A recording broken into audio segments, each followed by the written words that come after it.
امام اہل سنت، امام عشق و محبت، پروانہ شمع رسالت، مجدد دین و ملت، الشاہ امام احمد رضا خان فاضل بریلوی علیہ الرحمت والرضوان فرماتے ہیں، حاجیوں آؤ شہنشاہ کا روضہ دیکھو۔ حج کر لیا آپ نے اور خانہ کعبہ کی برکتیں حاصل کر لی، اب آؤ حاجیوں آؤ شہنشاہ کا روضہ دیکھو، کعبہ تو دیکھ چکے کعبے کا کعبہ دیکھو، کعبہ تو دیکھ چکے کعبے کا کعبہ دیکھو، اور رکن شامی سے مٹی وحشت شام غربت، آؤ مدینے کو چلو صبح دل آرا دیکھو، آب زمزم تو پیا خوب بجھائی پیاسیں، آب زمزم تو پیا خوب بجھائی پیاسیں، آؤ جود شہ کوثر کا بھی دریا دیکھو، زیر میزاب ملے خوب کرم کے چھیٹے، ابر رحمت کا یہاں زور برس نہ دیکھو، اور غور سے سن تو رضا کعبے سے آتی ہے صدا، غور سے سن تو رضا کعبے سے آتی ہے صدا، میری آنکھوں سے میرے پیارے کا روضہ دیکھو، حاجیوں آؤ شہنشاہ کا روضہ دیکھو، کعبہ تو دیکھ چکے کعبے کا کعبہ دیکھو۔ درود پاک محبت کے ساتھ، اللہم صلی علی سیدنا و مولانا محمد معدن الجود والکرم منبع العلم والحلم والحکم وعلی آلہ وبارک وسلم، صلاۃ و سلام علیک یا سیدی یا رسول اللہ صلی اللہ تعالی علیہ وسلم۔ قرآن عظیم فرقان حمید کی سورہ نساء کی آیت نمبر 64 پارہ 5 رکوع 6 کی آیت پاک کی تلاوت کا شرف میں نے حاصل کیا۔ رب کا ارشاد، وَلَوْ أَنَّهُمْ إِذ ظَّلَمُوا أَنفُسَهُمْ جَاءُوكَ فَاسْتَغْفَرُوا اللَّهَ۔ رب فرما رہا ہے، اے لوگوں جنہوں نے اپنی جانوں پر ظلم کیا، جَاءُوكَ فَاسْتَغْفَرُوا اللَّهَ، اگر تم چاہتے ہو کہ اللہ تمہاری مغفرت فرما دے، وَاسْتَغْفَرَ لَهُمُ الرَّسُولُ، تو بارگاہ رسالت میں حاضری دو۔ جنہوں نے گناہ کر کے، خطائیں کر کے، رب کی نافرمانی کر کے اپنے آپ کے ساتھ ظلم کیا، اپنی جانوں پر زیادتی کی، اور اب تم چاہتے ہو کہ اللہ تمہاری خطاؤں کو معاف فرما دے، تو کیا کرنا چاہیے؟ اگر معافی مانگنی ہے رب کی بارگاہ سے، تو رب فرما رہا ہے محبوب کی بارگاہ میں جاؤ۔ لوگ وسیلے کا انکار کرتے ہیں، جو مانگنا ہے اللہ سے مانگو، اور رب فرما رہا ہے رب سے اگر بخشش چاہتے ہو تو محبوب کی بارگاہ میں جاؤ، جاؤک فاستغفر اللہ۔ یہ آیت گواہی دے رہی ہے کہ رب کی بارگاہ سے اگر خطاؤں کی معافی کے طلبگار ہیں تو محبوب کی بارگاہ میں جائیں اور عرض کریں، میں مجرم ہوں آقا مجھے ساتھ لے لو، میں مجرم ہوں آقا مجھے ساتھ لے لو، کہ رستے میں ہیں جا بجا تھانے والے، یا رسول اللہ میں نے اپنی جان پر ظلم کیا اور اب رب کی بارگاہ سے معافی کی طلب لے کر آپ کی چوکھٹ پر آیا ہوں۔ میرا ایمان کہتا ہے اگر آپ سفارش کر دیں گے رب کرم فرما دے گا، بیڑا پار فرما دے گا۔ اور یہی قرآن کہہ رہا، اگر محبوب تمہارے لیے سفارش کر دیں لَوَجَدُ اللَّهَ تواب الرحیمہ، تو تم ضرور اللہ تبارک و تعالیٰ کو تواب الرحیمہ، توبہ قبول کرنے والا اور معاف فرمانے والا پاؤ گے۔ محدثین بیان کرتے ہیں آقا علیہ السلام کے وصال کے 3 دن کے بعد، کتنے دن کے بعد؟ 3 دن کے بعد ایک اعرابی کہتے ہیں دیہاتی کو، ایک دیہاتی شخص بارگاہ رسالت میں حاضر ہوا۔ خبر نہیں تھی کہ حضور جو ہے وہ وصال فرما چکے ہیں۔ صحابہ مسجد نبوی میں حاضر اور غمزدہ ہیں، پریشان حال. جو صدمہ تھا محبوب کے بچھڑنے کا، اس صدمے کے زخم جو ہے ابھی ہرے تھے، بھرے نہیں تھے. محو گفتگو تھے. دیہاتی پہنچا، سلام کیا اور سلام کر کے پوچھتا ہے کہ آپ میں اللہ کے رسول کون ہیں؟ جیسے ہی اس دیہاتی نے سوال کیا، وہ صحابہ جو ایک لمحے کے لیے بھی جنہیں بارگاہ رسول سے بچھڑنا گوارا نہ تھا، چہرے رسول کی زیارت کے بغیر جن کے دل کرتے تھے نہ راتیں گزرتی تھی، بےتاب و بے قرار ہو کر پھر جو ہے اشکبار ہوئے، آنکھوں سے آنسوؤں کی جھڑیاں لگی، ہچکیاں بن گئی روتے روتے. حضرت مولا علی رضی اللہ تعالیٰ عنہ پوچھتے ہیں کیا تمہیں نہیں خبر کہ ہم سب کے آقا و مولا اس دار فانی سے وصال فرما چکے، آج 3 دن گزر چکے ہیں. اس شخص کا ہاتھ پکڑا حضرت علی نے، اس دیہاتی کا ہاتھ پکڑا، ہاتھ پکڑ کر لائے کہ یہ ہے تربت رسول، یہ ہے تربت رسول. اب کہو کس غرض سے آئے ہو؟ اٹھائیں کنز ایمان، ایمان کا خزانہ، ترجمہ قرآن. واقعہ نقل ہے. وہ دیہاتی پہنچا بارگاہ قبر رسول پر، اور قبر رسول پر پہنچ کر عرض کرتا ہے یا رسول اللہ، یا رسول اللہ صلی اللہ تعالی علیہ وسلم، میں اپنی مرضی سے نہیں آیا، اب کی آپ کی خدمت میں، آپ کی بارگاہ میں یا رسول اللہ مجھے قرآن نے بھیجا ہے،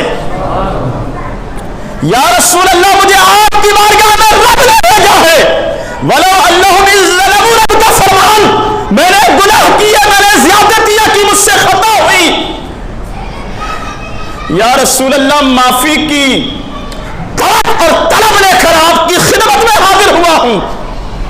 مجھے خبر نہیں تھی کہ آپ میرے آنے سے قبل ہی دنیا سے رخصت ہو چکے ہیں. اے رسول اعظم، میں آپ کی بارگاہ میں گناہوں کی معافی کے لیے اور جنت کی خواہش کے لیے حاضر ہوا ہوں. صحابہ کہتے ہیں جب وہ التجا کر رہا تھا، رو رہا تھا، گر گرا رہا تھا، تب ہم نے سنا مزار رسول سے آواز آتی ہے، اے میرے غلام، رب تبارک و تعالیٰ نے تیری خطاؤں کو معاف فرما دیا ہے. رب تبارک و تعالیٰ نے تیری خطاؤں کو معاف فرما دیا ہے، تیری غلطیاں معاف کر دی گئی ہیں، اور جا میری بارگاہ میں حاضری کے شرف کی بدولت رب نے تجھے جنت بھی عطا فرما دی ہے. مجرم بلائے آئے ہیں، جاؤ کا ہے گواہ، پھر رد ہو کب یہ شان کریموں کے در کی ہے. امام اہل سنت کہتے ہیں مجرم آپ کی بارگاہ میں رب کی بارگاہ سے بھیجے ہوئے ہیں، آپ کے بلائے ہوئے ہیں، آپ کی ذات پر فخر کر کے آئے ہیں، آپ کی ذات پر ناز کر کے آئے ہیں. پھر یہ کیسے ممکن ہو اے قریب ابن قریب، اے سخی ابن سخی، اے رحمت للعالمین، یہ کیسے ممکن ہے کہ مجرم آپ کی بارگاہ میں آئے، فریادی آپ کی بارگاہ میں آئے اور وہ خالی دامن واپس چلا جائے. مجرم بلائے آئے ہیں، جاؤ کا ہے گواہ، پھر رد ہو کب یہ شان کریموں کے در کی ہے. لوگ کہتے ہیں قبروں پر کیوں جاتے ہو، مزاروں پر کیوں جاتے ہو، کیا ملتا ہے مزارات پر جانے سے؟ سنو میرے آقا صلی اللہ تعالی علیہ وسلم کا فرمان، من زارا قبری بعد وفاتی وجبت لہو شفاعتی. میرے آقا فرماتے ہیں میرے وصال کے بعد رب کے قرب میں چلے جانے کے بعد، من زارا قبری، جس نے میری لحد کی زیارت کی، ارے بولتے کیوں نہیں، جس نے میری لحد کی زیارت کی، جس نے میرے مزار کی زیارت کی، بعد وفاتی، میرے وفات کے بعد، وجبت لہو شفاعتی، حضور فرماتے ہیں اس کے لیے میری شفاعت واجب ہو گئی. لی بعد وفاتی وجبت لہ شفاعتی، اس کے لیے میری شفاعت واجب ہو گئی جو میرے وصال کے بعد میری بارگاہ میں حاضر ہوا۔ مدینہ طیبہ، خوش نصیب ہے وہ آنکھیں جنہوں نے گنبد خضرا کی زیارت کی، خوش نصیب ہے وہ آنکھیں جنہیں گنبد خضرا کی حاضری کا شرف حاصل ہوا۔ خانہ کعبہ کی عظمت و فضیلت کو ہم نے سماعت کیا، ایک نماز پر 1,00,000 نمازوں کا ثواب اللہ عطا فرماتا ہے۔ اب آؤ مسجد نبوی کی فضیلتوں کے حوالے سے سنیں۔ کیا مسئلہ؟ درود پاک پڑھے محمد کے ساتھ۔ مولایا صلی وسلم دائما ابدا علی حبیبک خیر الخلق کلہم، یا ربی بالمصطفیٰ بلغ مقاصدنا واغفر لنا ما مضى یا واسع الکرم۔ میرے آقا صلی اللہ تعالی علیہ وسلم ارشاد فرماتے ہیں، اے لوگوں، میری مسجد میں ایک نماز کا ثواب دیگر مساجد میں 50,000 نمازوں سے زیادہ۔ میری مسجد میں ایک رکعت ادا کرنے پر رب تبارک و تعالیٰ، یہاں اس حدیث سے محدثین بیان کرتے ہیں، ایک رکعت ادا کرنے پر 50,000 رکعتوں کا ثواب اللہ عطا فرماتا ہے۔ ایک نماز کی ادائیگی پر 50,000 نمازوں کی ادائیگی کا ثواب اللہ تبارک و تعالیٰ عطا فرماتا ہے۔ مکۃ المکرمہ، مکۃ المکرمہ وہ شہر جہاں اللہ کا گھر، مکۃ المکرمہ وہ شہر جہاں اللہ کا گھر، اِنَّ أَوَّلَ بَيْتٍ وُضِعَ لِلنَّاسِ لَلَّذِي بِبَكَّةَ مُبَارَكٌ وَهُدًى لِلْعَالَمِينَ، پہلا گھر جو لوگوں کی عبادت کے لیے بنایا گیا۔ مکۃ المکرمہ وہ شہر جہاں پر کعبے کا طواف کیا جاتا ہے، لیکن اس شاہ کہتے ہیں مدینہ وہ شہر ہے جہاں جسم نہیں بلکہ روح ہے، محل طواف ہوتی ہے۔ مکہ وہ شہر جسے ابراہیم خلیل اللہ نے بسایا، جسے ابراہیم خلیل اللہ نے آباد کیا۔ مدینہ المنورہ وہ شہر ہے جسے حبیب اللہ نے آباد فرمایا۔ مکہ وہ شہر ہے جہاں پر حتیم ہے حتیم، اور مدینہ المنورہ وہ شہر جہاں ریاض الجنہ ہے۔ مکہ وہ شہر ہے جس کے لیے ابراہیم خلیل اللہ نے دعائیں فرمائی تھی، ربنا وابعث فیہم رسولا منہم یتلو علیہم آیاتک ویزکیہم۔ کعبے کو آباد کرنے کے بعد ابراہیم خلیل اللہ نے دعا کی تھی رب کی بارگاہ میں، مولا ہم نے کعبے کو آباد کر دیا، اب یہاں ایک رسول کو پیدا فرما۔ دعا کی تھی کعبے کی تعمیر کرنے کے بعد۔